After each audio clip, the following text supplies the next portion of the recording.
The Only Good Priest. Tom and Scott Mystery, Book 3. Author Mark Richard Zubro. St. Martin's Press, New York. Narrator Eric Aust. Chapter 9. In the living room, Turner inspected Scott's World Series MVP trophies and Cy Young awards. We nodded appreciatively. "I played baseball in high school," he said. He smiled as he took a seat on the couch. "I pitched, but not in your class." "Why'd you give it up?" Scott asked.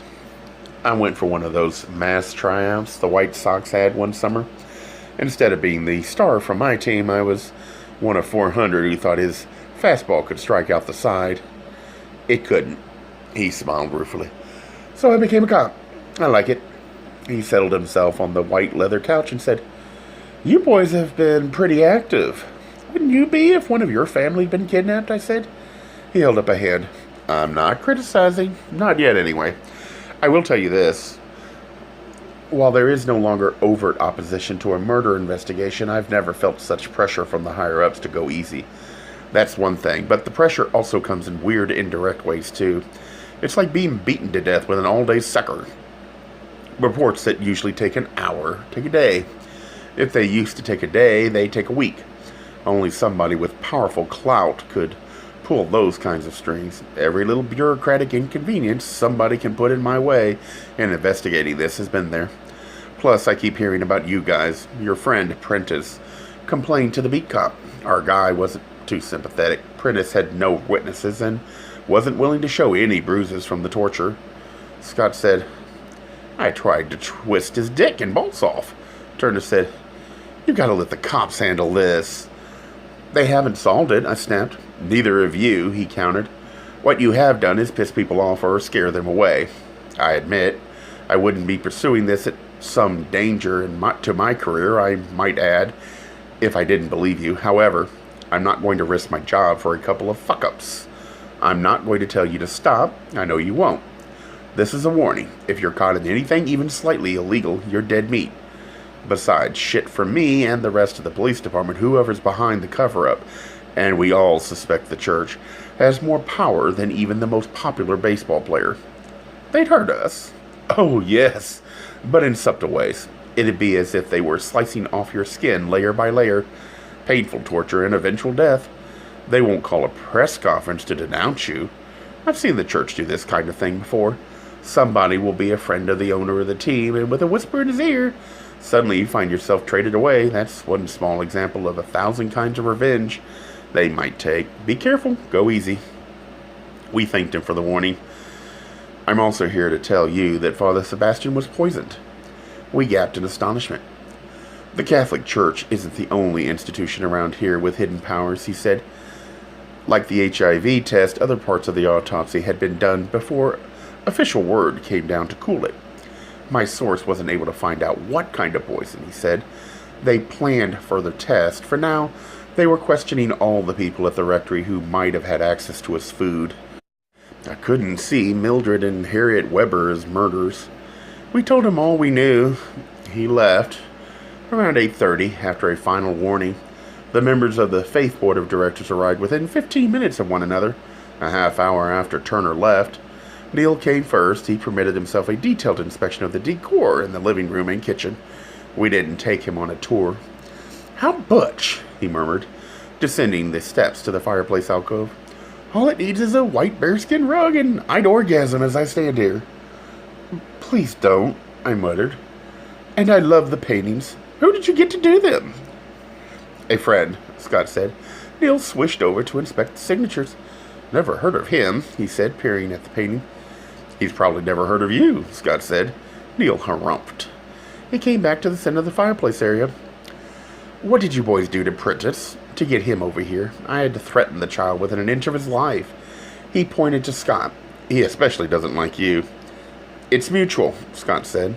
The buzz of the lobby phone interrupted any further rejoinders. Clayton, whom we hadn't seen since we interviewed him in Bruce's halfway there bar, entered, following soon after by Prentice and Monica arriving at the same time. When I'd seated them around the fireplace and we'd gotten them drinks, I explained the situation to them. I concluded, "Bartholomew is dead, Sebastian murdered, my nephew missing. I think one person or group is responsible. I paced the room as I spoke. They sat on the matching white leather sofa, Prentice furthest from Scott. Has anybody heard from Priscilla? I asked. Universal head shakes. I sat on the arm of the couch next to Prentice. He looked up at me, then away. Where could they hide a kid? I asked. This isn't Beirut. Maybe they went underground like radicals from the 60s, Clayton suggested. Does that still happen? Neil asked. People can and do, Monica said. It's easier than you think, she explained that without her knowledge, the Lesbians for Freedom and Dignity had hidden away for months in the church complex renovation. You need a group small enough and people who know how to keep their mouths shut, she shrugged. It's obviously happening in this instance. She picked up her purse from the floor, drew a cold cigarette case and holder out, looked around the room. Does anyone mind? Scott found her an ashtray while she lit up and struck an elegant pose. Neil rose, twirled, and flounced to the window. I never found his aging Queen Mother act less amusing. It's useless for us to pursue this, he returned to stand above us. We shouldn't have gotten you involved. We only did because of Jerry, Scott said. I don't give a shit about your lesbians, your causes, your goddamn religion, your goddamn priest, or your petty quarrels. I'm not sure I care that Sebastian is dead, although out of this whole group he seems to be the only genuinely good person. Bartholomew died, and I feel sorry for him. The deaths have to be connected, I said. Prentice said, why are we here? Because we need help, I said. The church has shut us out. The cops don't want us to interfere. The only chance left is the lesbian connection. You knew some of these people, all of you, at least knew Priscilla. Where would she go? Clayton said, the police asked us the same thing. We've already told them all we know. Which is nothing, Monica said. She twirled her hand in cigarette. We urged them to try again, to think of anything that they hadn't thought of when the police questioned them. I turned to Clayton. I haven't had the chance to ask you. Did you know Sebastian was HIV positive? He gave me a puzzled look. No, I don't believe it. He always defended priests being celibate. I assured him it was true. I went back to urging them to try and think of anything that might help. Monica reported that the police search of Priscilla's apartment had led to nothing. Can we see her place? I asked. A momentary look of annoyance crossed her face, then she gave a cold smile and said, of course we could. We talked for another half hour, trying various remembrances. Prentice claimed he knew very little about his sister's life. I confronted him with the fact that he knew of their secret hiding place. His response was that as far as he knew, the place wasn't a secret.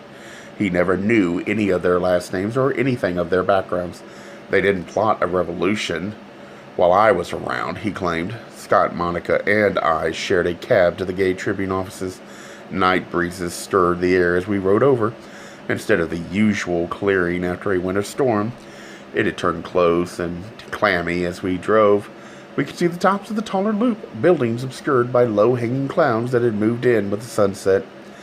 The weatherman on the cab's radio said we were between two jet streams. If one moved north, it would probably snow. If the other moved south, it would turn bitter cold. Priscilla's apartment proved to be as Spartan as she herself was. She had basically 2 rooms plus a minuscule bath. The bedroom contained a twin bed that had a bright red checked bedspread.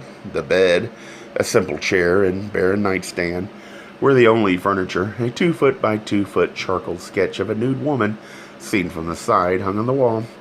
The kitchen living room had a worn old couch and 3 mismatched faded chairs grouped to face the kitchen table. There was a 2-burner stove and a half refrigerator. A door next to the refrigerator led to a tiny washroom.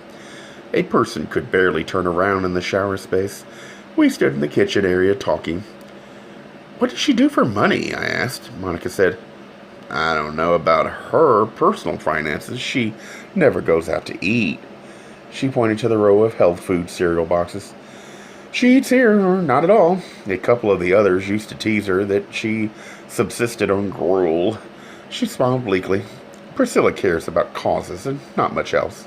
She said, I'm not sure I disagree about the causes, just the methods. I said I inspected kitchen cupboards and drawers as we spoke.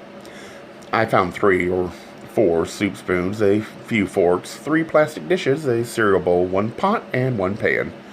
What's she doing for money? I re-asked. As I said, she never spends for food beyond the basics. She buys inexpensive clothes. Her salary from the paper isn't great, but she could have afforded more than this. She may have stashed away a great deal.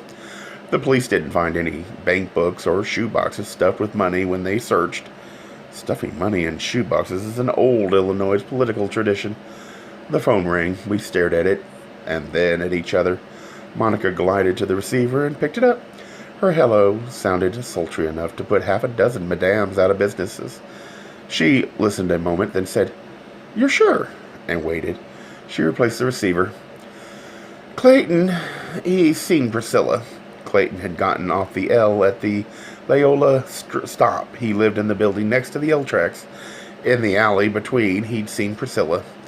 He said he'd followed her as best he could and called as soon as she stopped somewhere. Monica said, "Where could she be headed?" I asked. Monica shrugged. "I have no idea. We settled in the Gage Tribune offices, one floor down, and waited for a call from Clayton." Monica sat at a desk, her feet up, smoking cigarettes. Scott sat on a couch in an open waiting area, leafing through back issues of the paper. I paced the room, willing the light on the phone to begin flicking. Monica spent some of the time filling us in on Prentice and Priscilla. They were actually half-brother and sister. Their mother remarried when Priscilla was 8. They'd grown up in Oak Park in a pleasantly upper-middle-class home. With Mother and Dad working, Priscilla often found herself caring for her little brother. From age 12 to 16, her social life revolved around her parents' schedule of evening meetings. Instead of resenting the kid, she'd grown quite fond of them. She told Monica the only one she missed on leaving home for college was Prentice. Brother and sister had a falling out about his hustling, but had achieved a reconciliation sufficient to the point that they made a joint coming out presentation to their mother. This had been 3 years ago. It had gone badly. Monica wasn't sure if they'd spoken to the mother since. The three of us talked about parents and coming out. 2 days from now, Scott's mom and dad were due. At periodic intervals, we tried calling Clayton's home. I soon began to dread the opening words of his phone message. At midnight, we started phoning hospitals. The newspaper had 5 outside lines. We each took a separate area directory and began dialing. This left open lines for him to get through. I had just opened the second directory, which was for the western suburbs, when the phone rang. Monica and Scott were in the middle of calls. I jammed down the flashing button. Clayton sounded terrifically out of breath. "Where are you?" I demanded. "The Wilmette L station. The end of the line." "She's there?" "I lost her." She'd led him a merry chase. They'd ridden the L from Evanston to the Loop, transferred to go down to 95th Street to the end of the line on the south side, then back again. He kept her in sight in a car behind, but he thought she'd spotted them the last time they'd transferred. She'd been talking to a woman he didn't recognize on the L platform. Usually he'd had to wait and make a mad dash just before the doors of the train closed, so she wouldn't notice him on the platform. All he'd heard was she was meeting Prentice. She'd gotten off at the Wilmette end of the line and stepped into a cab. He hadn't gotten the number of the vehicle. I hung up and told the others. I finished. That shit Prentice knew all along. We got his home number from the directory assistants. No answer. We tried Bruce's. He wasn't on duty. I knew he worked for Neil at times. I tried calling him. I slammed the phone down on Neil's supercilious message. If Prentice had a trick, Neil might know where he'd taken him. Monica decided she'd sleep in Priscilla's apartment instead of going home. She could catch any calls that might come in. Outside, the mist had changed to a light snow with occasional gusts of wind. Following Prentice and torturing him for answers based on a slightly overheard conversation isn't much, Scott said as we walked up Halstead toward Fullerton. "I'm sure that little bastard's the key," I said. "I'm surprised you're not eager to track him down." "I've been hit in the nuts with a line drive. I know what kind of pain I inflicted on him. He told all he knew." I still wanted to check with Neil. The best place to find him was among the reigning queens of Chicago Gatum, who held court nightly at the Melrose restaurant from 1 until 3 or 4 in the morning. We found Neil just settling in. He grumbled when we told him we needed to talk. He excused himself and lumbered onto the sidewalk. The snow was deep enough now to show outlines of footprints. I want Prentice now. Where is he? He only works for me part-time. He doesn't check in every instant. Where is he? I demanded. With a trick, I suppose. I have no idea where. Is he with a rich businessman in a fancy hotel or in a fancy suburban mansion or at an after-hours club? I can't have my clients disturbed, Neil said. You can have your face rubbed in fresh snow, Scott said. Neil drew himself up to his full, ferried fury height. Listen, you ignorant hick. Nick, please, remember my nephew? We promised not to bother them. We'll wait until he's done, I promise. I got you into this, he shook his head. I don't think he knows anything. I asked him myself. He told me he knew nothing. I felt flakes of snow melting on my forehead and forming minor rivulets down my cheeks. I swiped at them with a gloved hand. I repeated my plea. Neil sighed. Try the Conrad Hilton. It shouldn't be an all-nighter. You're probably too late as it is. We raced off. We found a cab and took it to Scott's. There we transferred to my truck with the gathering snow. I wanted four-wheel drive and not cab drivers to rely on. We took Michigan Avenue. The few cars on the deserted streets swayed and swerved in the deepening snow. We saw no plows or salt trucks with oversized tires and four-wheel drive. My truck purred through the streets easily. Neil wouldn't give us the client's name. He said it wouldn't make any difference. The guy would be registered under a fake one. We parked on Michigan Avenue in such a way that we could see the side and front entrances. I kept the motor running. I put the wipers on intermittent and left the defroster on. We waited less than 10 minutes. Neil was right. Prentice had been almost through. The kid sauntered out the front door, leather jacket open. One of the doormen tried to flag down a cab. I thought of driving up and trying to grab him, but didn't like the prospect with so many witnesses around. It took longer for us to wait for him to get a cab than it did for him to come out. Besides the fact that it was late, the weather kept every cab busy. Finally, one pulled up to disgorge passengers. Prentice hopped in after dropping a tip into the doorman's hand. We followed the cab. They swung out Balbo to Lakeshore Drive, then turned north. At first, I feared he might simply be going home. When we passed the Fullerton exit, I breathed easier. I knew he lived near Fullerton and Clark. If he was going home, they'd have exited there. We swept north into a gathering wind, which now slanted in from the northeast off Lake Michigan. We could see waves crashing on the beaches. In Chicago, a northeast wind in winter often means a rising storm and possibly tons of snow. It had been 63 degrees the day before the great storm of 1967 dropped 23 inches of snow on the city. The slow going had even the light traffic moving in a crawl following was easy.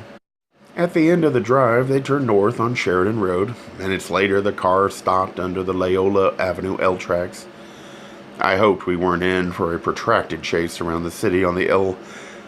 Prentice eased out of the cab, crossed the street, and walked northwest next to the L wall. Several cars behind us beeped as we waited for the traffic to clear. I didn't want to pass or lose Prentice. I pulled into the parking lot for the first apartment house on the south side of the street. Numerous signs warned of towing and fines for illegal parking, and I ignored them.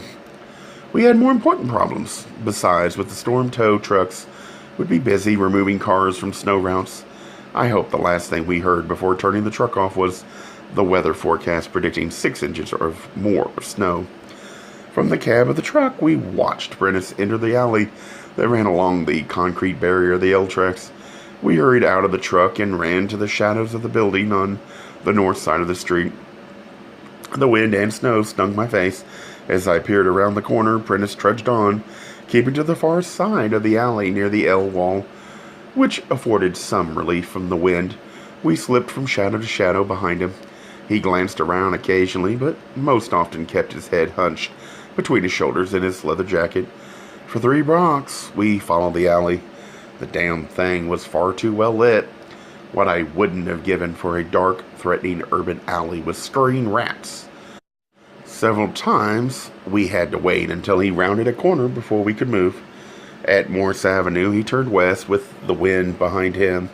He moved more quickly. We encountered few pedestrians, but of these, a few eyed up suspiciously as we waited in doorways up the hill to Clark Street and then north again. Cars swished slowly by, snow crunched under our feet. The steps of those who had passed before us filled rapidly with falling snow. A half block past Morse, the street offered no more hiding places, and we had to stay hidden longer than usual. We watched Prentice cross Lunt Street at the light. He began to turn to look back, and we pushed further into the doorway. When we looked down, he was gone. No cars passed at the moment, so he hadn't jumped into one. Both sides of the street were empty of pedestrians. We hurried forward. At the intersection, I began a dash across, but Scott grabbed me as a car I hadn't noticed scrunched toward us from the west. "Thanks," I said. "Was he in that car?" "Only if he had the time to slip into 70-year-old grandmother drag." A few brave souls hurried along the sidewalks. None of them looked remotely like Prentice. We hurried back to Lund Street and checked it for a half block in either direction. No luck. On our way back to Clark Street, I even opened the top of a dark green dumpster, empty of garbage and Prentice. We raced carefully up and down both sides of Clark Street, gradually becoming less cautious, staring in the windows of silent businesses as we realized we might have lost him. We returned to the intersection where he had disappeared. We sheltered on the northwest corner of the street under the overhang of a deserted savings and loan building. It had gone belly up a few years before. A larger concern bought them out and moved the operation a block north to a modern facility. They hadn't been able to rent the place since... "Where'd he go?" Scott said. "Here," I said, jerking a thumb at the looming gray mass behind us. Scott looked at me. "He couldn't have gone down the streets. We'd have seen him." We looked in the businesses. Every storefront is occupied and looks legitimate. He couldn't have reached the next cross street. We weren't that far behind. It's the only deserted place around. We're not breaking into this one unless we're absolutely sure. Remember what Turner said, no law breaking. I'll go along it if, for sure, somebody is in here. I agreed. We made a slow, careful search around the perimeter. "Look," Scott pointed to the ground. I observed two sets of rapidly filling footprints behind us. "That's us, so?" It dawned on me. Ours was the only prints around the back inside a building. The two sidewalks in front had enough smeared footprints that figuring out which were Prentice's was impossible. "The place is shut tight. He's not in there," Scott said disgustedly. A few doors down in Clark Street, across from the Dunkin' Donuts, sat a small diner from which I thought we could observe any activity in the bank building. From the payphone in front, I called the 23rd District to talk to Turner. He told us not to bother Prentice. He might be a suspect, but he wasn't guilty of anything yet. After listening to a final warning to leave him alone, I hung up. I joined Scott at a booth next to the front windows. The panes had several layers of encrusted grease and dirt on them. I tried making a hole in the grime-covered pane after using 6 napkins from the holder on the table. I got a streaky view of the driving storm and the black mass of the 3-story bank building. "They're in there. I know it," I said. "What did he do? Fly in?" I realized Scott is gorgeous. Wonderful, tall, handsome, fabulously rich, and very sexy. But at times he's annoying as hell. This was one of those times. I made the only rational response to his sarcasm. I stuck my tongue out at him. The waiter, a dwarf, arrived to see this example of modern, open communication. He noticed the gap I made in the window storms. "Storm's getting worse," he spoke in a refined British accent. "What can I get you, gentlemen?" I ordered coffee and a burger. The dwarf turned to Scott. "And for you, Mr. Carpenter." We got the autograph and handshakes out of the way as he waddled off to place our order. I took a more careful look around. The only other customer was a guy in a trench coat, slumped over some coffee at the counter in good weather. He looked like he'd be the neighborhood flasher. The dwarf didn't reappear, but I heard banging and clattering in the kitchen. Minutes later, he showed up with surprisingly good food. He noticed me peering out the window. I'd had to clear it several more times. He pointed to the pile of napkins. "Something wrong?" he asked. I nodded my head across at the bank. "You know anything about that place?" Yeah, closed a year ago. Had my savings there. Good thing it was insured. They indicted the former president last week. He snorted contemptuously. He defrauded the place of tens of millions. He'll get fined a little, do a short term in jail, and live like a king for the rest of his life. I'd like a try at that. I mean, more recently, people hanging around lights that shouldn't be on. He moved closer to the table. He stared at me. You a cop? I admitted I wasn't. What's your interest? I explained briefly. He nodded several times. He turned and brought a chair over, which he clambered onto. We saw him at eye level. He wore a dirty apron over white pants and a t-shirt. He wiped his hands on a towel he had hooked in his belt. His shrewd blue eyes examined each of us in turn. This is a clothed mouse neighborhood, he said. People mind their own business. We've got a cosmopolitan mix here. People get sensitive very quickly. We leave each other alone. I have my little kingdom here and live upstairs. The other customer got up and staggered to the cash register. With deft movements, he climbed down, strode to the register, took the man's money, and returned. He told us his name was Fred Brown.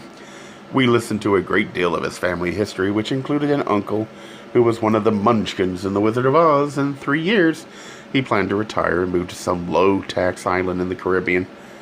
It took forever, but he finally got back to the topic of the bank. He leaned closer, spreading his hands flat on the tabletop. Something is screwy over there. Once or twice, I thought I saw lights around 2. After I closed up here, I almost called the cops once, but he shook his head. I thought it was a trick of the streetlights. He shrugged. I even went over one morning about 9. The place is nailed shut from top to bottom and all around. He'd noticed a couple of pleasant young women new in the neighborhood. He didn't get many customers besides his regulars. Most people didn't like the looks of his restaurant from the outside. We described the women from the other night, especially Priscilla and Stephanie. He didn't remember seeing them. We took a last walk around the deserted bank. We saw only faint traces of our own footsteps, and back and in the alley on the side street, the jumble of footprints had almost disappeared. When we got back to the corner of Clark and Lunch, Scott said, "Let's go home. It's going to be a hell of a storm. We lost him. We'll find him again." I sighed. Yeah. We crossed the street to begin the trudge back to the truck. Nearly 3 now. We saw neither traffic nor pedestrians. I thought about the forlorn hope of hailing a cab as I turned to give one last look back at the bank. Doing so, I almost crashed into an overturned trash can. I managed to twist my ankle, avoiding the pile of leftover debris. "That's it!" I shouted. "The dumpster?" "What?" I sounded annoyed. "He's not hiding in an overgrown trash can. You looked, remember?" "That's how he got in. It's next to the sidewalk on the street side, so all the tracks on the sidewalk would be mushed together. Fred wouldn't notice it. It's too far back. You can't see the dumpster from the restaurant." We hurried back to the bank. We examined the snow on the lid. "It's been snowing hard for a while," I said. "I don't remember for sure, but when we got here before, I think there was only a thin film of snow on the dumpster, and you can get up on the top of this thing without stepping into the alley. Somebody brushed away the snow and tracks from one of those windows." I pointed to the openings on the second floor. Scott looked doubtful. I scrambled onto the dumpster. It creaked rustily, but stayed in place. 2 windows offered possible entrances. Carefully, I inched to the nearest one on my right. I didn't want to show myself to someone inside. The second floor opening revealed little. Someone had driven nails into all the sides of the window pane. I inched to the left. I did not shout with joy, but I beckoned Scott up. We teetered together on the lid. I glanced at the 3 a.m. street. Nothing disturbed the fallen snow. I pointed toward the window. Little mounds of disturbed snow lay heaped on the sill. I rubbed the sides with a gloved hand. I had to lean close to see. The absence of nails was suggestive. Recent skid marks conclusive. There was no doubt the window had been used recently. "We're going in," I said. I got a litany of nasty possibilities from Scott, including 2 dangerous. "Call the cops, breaking the law." "We can't stand here like this arguing," I said. "Remember the other night? By the time the cops got here and maybe get a warrant, the woman could be gone again." And Jerry might be here. I watched bits of snow land in his hair, and on his face his deep voice rumbled several more ejections before he finally gave a grudging okay. I re-inspected the window. No light shone from within. If it was an entrance, I doubted if anybody slept in such a room. If they'd posted a guard, we were in deep shit. For a few seconds, I thought about Sally Hollerod, the woman Monica had mentioned who had terrorist training. I didn't want to try my rusty fighting skills against her youthful madness. The window rose with surprising ease and silence. They'd oiled it. The opening was approximately 2 feet by 4, an old-fashioned window from when they'd built the place 70 years ago, wide enough for the gargantuan women of the other night. I eased inside. Scott followed quickly. He shut the window. I waited for my eyes to adjust to the darkness. The window let in enough light so I could see we were in a former bathroom. Cracked urinals on the left side told me it was a men's room. Someone had ripped out the dividers between the stalls on the right. The lidless toilets gaped at us. I listened intently. I heard Scott's breathing and the rustle of his jacket. The muffled swish of a car's tires passing outside penetrated into the darkness. Nothing from inside the building. The place smelled musty and even felt somewhat comfortable after the storm and cold outdoors. The beaded glass in the door didn't let in any light from inside the building. We eased across the floor. The cold doorknob turned with an unpleasantly loud creak, but the door itself moved noiselessly as I pulled it forward inch by inch. Dark eddies and swirls lurked in the unlighted corridor, and occasional lighter grayness. Remnants of beams of distant streetlights softened the shadows in a corner or two. I let my eyes adjust to the dimness. I listened carefully. Not a sound because of the slope of the hill back from Clark Street. The rear of the buildings had 4 floors visible from the alley and back, but only 3 in front, plus a small tower nestled 1 story up in the back. I didn't know if there were basements and sub-basements to explore. Plus, we were inside illegally and with no guarantee that a renegade terrorist with a lethal weapon didn't wait at the end of our quest. Fortunately, the possibility of a sleepless neighbor calling the cops was remote. On this side of the street, after the bank, came the alley. Then the Northwestern Railroad tracks, 2 stories high. Across the street, shuttered businesses offered no threat. At 3 a.m., the deserted snow-encrusted streets offered a grim protection. Finally, fully in the doorway, I tried to get my bearings. To the left, a lengthy corridor stretched past shut and silent doors. The darkness made the end indiscernible. To the right, next to an elevator, a narrow staircase led up. They were on the top floor last time. I felt Scott's lips brush my ear as he whispered and then pointed toward the stairs. It was as good a guess as any. The building wasn't as complex as the last one, but I presumed it had its eccentricities. I didn't want a repeat of last time. Up we climbed. Each creak of the damn stairs froze us into tense moments of listening. My eyes rose above the level of the next floor while still climbing. I carefully scanned the lengthy corridor. It matched the one below, airless and dank, with no sign of human habitation. We turned and climbed the next flight of stairs. I peered to the right. Here, the elevator shaft had no doors. The opening gaped into nothingness. On the other side of his empty space, the hall turned abruptly to the right. I inched to the opening. Greater darkness than that which we were now in filled the shaft. For an instant I wondered why my feeble jungle training hadn't included the simple ideal of going to an Osco drugstore to buy a cheap flashlight. Listening at the edge of the blackness, I thought I heard several muffled bangs, and perhaps a murmur of laughter.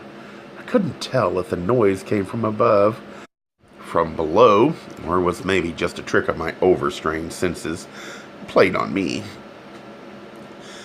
The stairs we had ascended ended on this floor. The long corridor to the left offered no nooks and crannies to hide behind. I pointed to the right. Scott nodded. I eased to the other side of the hall. I thought I heard a foot shuffle ahead and reached back my hand to halt Scott, but he was closer than I thought. We bumped. He stumbled for a second.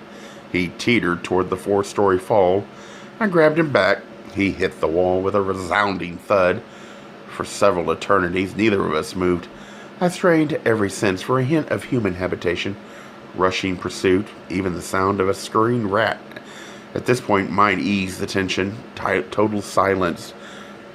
Retreat was pointless. We rushed on. The corridor now twisted through several turns. Each time I listened before looking around the next bend. After the second turn, we found a janitor's closet propped on the floor. No longer connected to any pipes was a wash basin deep enough for buckets to be filled in. A string mop with 3 remaining strands kept the sink company. Along one of the corridors, one of the doors had had the beaded glass smashed out of it. We looked through and saw an empty room. Further on, after a third turn, we came to a doorless room. It had no floor for several feet, just inside the doorway. If we'd entered unknowingly, we could have dropped painfully far. I tried to see down, but no light escaped from below. Against the wall stood scaffolding on which sat several paint cans. I detected no scent of paint, old or new. Somebody may have started a rehab and never finished. 2 more turns in the corridor dead-ended at a massive door. This had to be the entrance to the small 5th-floor tower we'd seen from outside. I felt along the edges in the darkness. I touched the knob and tried a gentle twist. It wouldn't move. I continued my explorations by feel. I discovered hinges along the left side. The door opened inward. I tried yanking at the pins with my gloved hand. I couldn't get any kind of grip. I took off my gloves to try and pry better.